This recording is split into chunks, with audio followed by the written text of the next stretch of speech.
Good morning everyone, welcome back to the channel Rojnamcha. সোমবার, এখন বাজে 7:30 প্রায়, কিন্তু রোদের দেখা তো নেই। দেখতেই পাচ্ছ রোদের দেখা নেই, দেখো পুরো মেঘলা হয়ে আছে। আজকে আমার স্কুলের নতুন সেশনের ক্লাস শুরু। ঝনককে নিয়ে চলে যাব বাড়ি এক্ষুনি। কালকে থেকে শুরু হবে আমার দক্ষযজ্ঞ। কালকে ঝনকেরও স্কুল শুরু। জানি না কি করে সব দিক সামলাবো।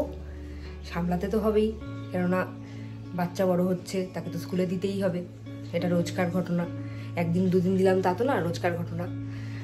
কালকে পিকনিক করে রাত্রিবেলা এত টায়ার্ড ছিলাম, ঘুমিয়ে পড়েছি তাড়াতাড়ি। আজকে উঠতেও দেরি হয়ে গেছে। এবার উঠে তাড়াতাড়ি করে কাজকর্ম সারলাম, সেরে টেরে তারপরে ভাবছি যে না, ব্লগটা এবার শুরুই করি। তাই জন্য বারান্দা থেকে ব্লগটা আজকে শুরু করছি।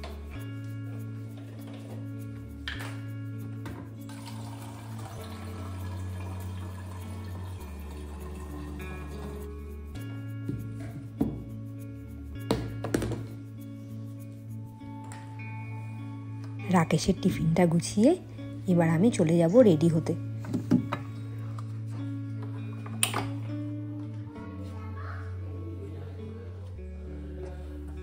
এবার তাড়াতাড়ি করে রেডি হয়ে নিই। রেডি হয়ে আবার ঝনককেও তো রেডি করতে হবে।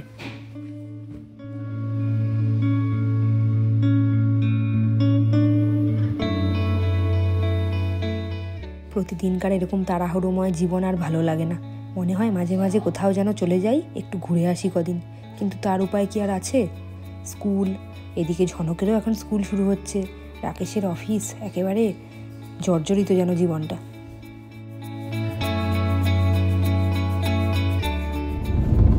আজকে আমাদের প্রচন্ড লেট হয়ে গেছে, তার একমাত্র কারণ এই ছেলেটা। খাওয়া নিয়ে আজকে এত জ্বালান জ্বালিয়েছে যে আজকে আমরা 10 মিনিট লেট। 9:30 জায়গায় 9:40 বেরিয়েছি। জানি না ট্রেনটা আজকে পাবে কিনা। আর যা ঠান্ডা পড়েছে এখন, আর ও সকাল থেকে এত কাশছে, গাড়িতে যেতে বাধ্য হলাম। কেননা যখন ফিরি তখন তো অনেক রাত হয়ে যায়, এত ঠান্ডা হাওয়া দেয়, বাইকে গেলে আরো ঠান্ডা লেগে যাবে। দেখি ট্রেনটা পাই কিনা। মনে হয় না পাবে বলে আগের ট্রেনটা। আগেরটা বাদ দাও, আমি পরেরটা নিয়ে ভাবছি, ওটাই পাবো কিনা সন্দেহ। দেখা যাক কি হয়।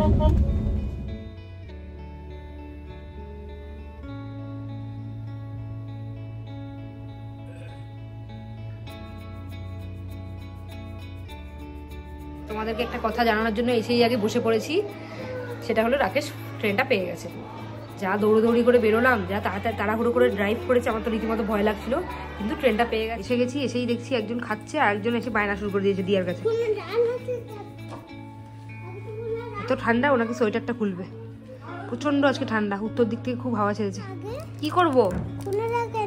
ক্যান্ডিটা খুলে দেওয়ার পর লিখবে তো, মনে থাকবে? আজকে কিন্তু লেখার আগে চকলেট দিচ্ছি, ভালো করে লিখে নেবে, মনে থাকবে? নাও ক্যান্ডি।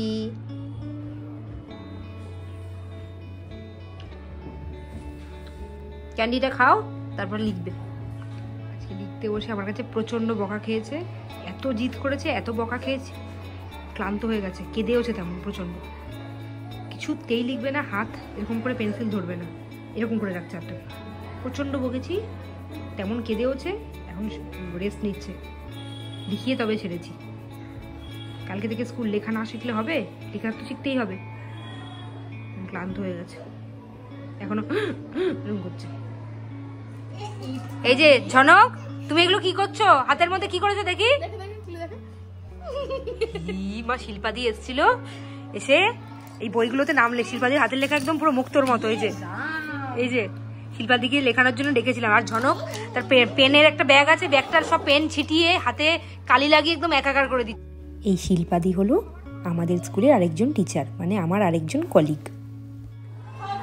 আজকে মায়ের ব্যস্ততার জন্য চেরি বুড়ি এসছে 1:30-2টোর সময়, তাই না? ঝনককে এখন আমি খাওয়াবো, চললাম। হ্যাঁ, পরে তোমার সাথে কথা বলবো। ঝনক বুড়ো, ও ঝনক বুড়ো, চলো চলো খেয়ে আসি, চলো খেয়ে আসি। বড় আমরা লাঞ্চ করে নি, চলো আমরা লাঞ্চ করে নি, চলো চলো চলো চলো চলো।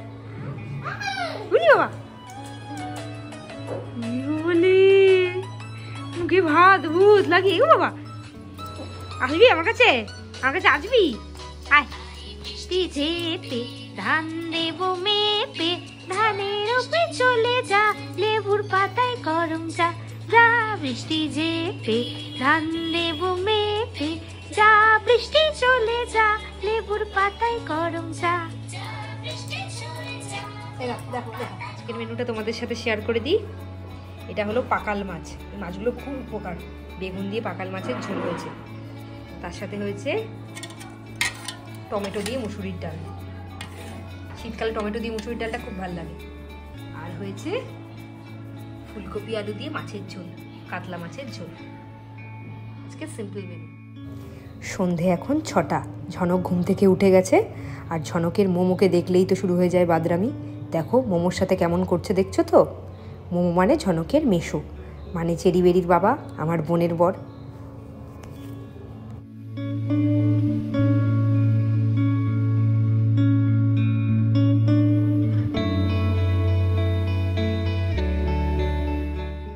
ঘুম থেকে উঠে রাকেশের জন্য চিড়ের পোলাও বানালাম। জানি না কি পদ হয়েছে, চিড়ে খুব বাজে, চিড়েটাকে জলে দিলেই একটু দলা দলা হয়ে যায়। তাও বানিয়েছি, হবে। ঝনক নিজেই সবাইকে খিমচে দিয়েছে, এবার বলা হয়েছে, বকা হয়নি, শুধু বলা হয়েছে যে এরকম খিমচাতে হয়। তারপর থেকে কান্না শুরু হয়েছে, 8 ঘন্টা ধরে চলছে। এখন আমরা যাচ্ছি ঝনককে পড়তে নিয়ে যেতে, মানে নতুন টিচার ঠিক হয়েছে ঝনকের, আজকে পড়তে যাচ্ছে, সেখানেই যাচ্ছি। আর মায়েরও কিছু কাজ আছে। ঝনককে পড়তে দিয়ে এবার আমি যাচ্ছি চেরি বেরির বাড়ি। তার কারণটা কি বলো তো? চেরি বেরির বাড়ি আর ঝনককে যার কাছে পড়তে দিয়েছি, ওনার বাড়ি একদম কাছাকাছি। ঝনককে যতক্ষণ পড়তে দিয়েছি ততক্ষণ যাই, গিয়ে একটু চেরি বেরিকে চটকাই।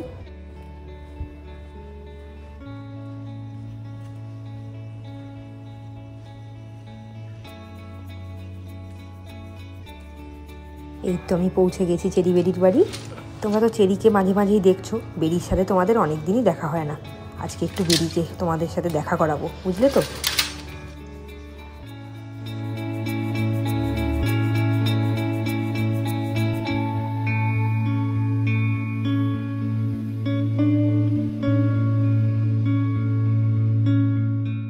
ও বাবা, বেরি রানী তো এখন ঘুম দিয়েছে। ঠিক আছে, চলো, আর কি করা যাবে, চেরির সাথেই আরেকবার দেখা করাই।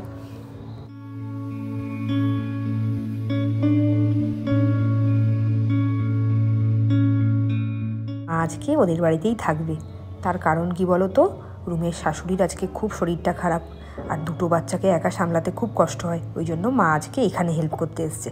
মা তো এই করে যাচ্ছে, কখনো আমার বাড়ি, কখনো বোনের বাড়ি। টোরে ঝনক এখানে ফিরেছে। ঝনকের মোমো ঝনককে নিয়ে এসছে, আর ও এসেই শুরু করেছে বাদরামি। যে ঝনক এরকম করে না, পাখিটাকে অ্যাটাক করছে।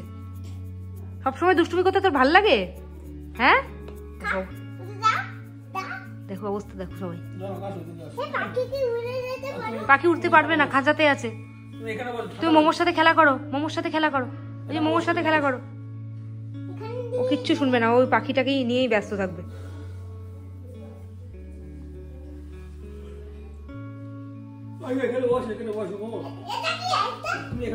বসে বসে পাখিকে দেখো না, বসে বসে পাখির সাথে গল্প করো। পাখির সাথে গল্প করছে। ঝনকের কাল থেকে স্কুল, তাই জন্য ওয়াটার বোতল আনা হয়েছে, গলায় ঝুলিয়ে নিয়ে যাবে। কোনো গিট মারার দরকারই ছিল না। না না, অনেকটা বড় হয়ে যাচ্ছে। তুমি দাও, আগে দাও দেখি কত বড় হয়। হয়ে গেছে, দিয়ে দেখেছি, একটা গিট দিতেই হবে, তখন 2টো গিট দিয়েছিলাম, ওই জন্য ওরকম লাগছে। ঝনক নে, পড়ে নে, গলার মালাটা পরে নে, কালকে থেকে তো পড়তে হবে রোজ। এরকম করে ঝনক যাবে স্কুলে। এত ঠিক আছে, এটাকে আরেকটু ছোট করব না, ছোট করতে হবে, ঠিকই আছে। 1 2 3 4 বাহ, কটা আছে? 4 পিস। 4 বলেছো, 4 পিস। এটা পড়ো, এটা কি? এটা এল। তারপরে তারপরে তারপর তারপর তারপর তারপর তারপর তারপর হে, বাহ। আজকে আমাদের মেনুতে রয়েছে বিরিয়ানি। চাকদায় বিরিয়ানি প্লাজার বিরিয়ানি বেশ সুখ্যাত, আর সেই বিরিয়ানি প্লাজার বিরিয়ানি আমাদের কেনা নয়, কিন্তু এটা গিফট পাওয়া বিরিয়ানি। তো সেই বিরিয়ানি দিয়েই আজকে আমাদের ডিনার আমরা সারবো। চিকেনের এই পিসটা সাইজটা দেখো, পড়ে গেল খুলে। হ্যাঁ, অনেক বড়।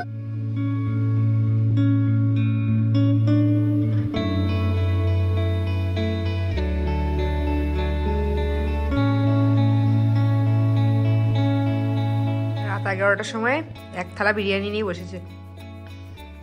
আমার সাথে তোমারটা বেশি, সেটা একটু দেখাও। আমি খাবো না, এতটা বেশি পড়ে গেছে। হয়েছে। না, এর মধ্যে চিকেনের পিস আছে। আমারটা নেই। সবাই এরকম মনে করে যে আমি খাই না, কিন্তু খায় সবাই। বিরিয়ানিটা একটুখানি বেশি খেতে ইচ্ছে করে, ভাত হলে এতটা খেতাম না।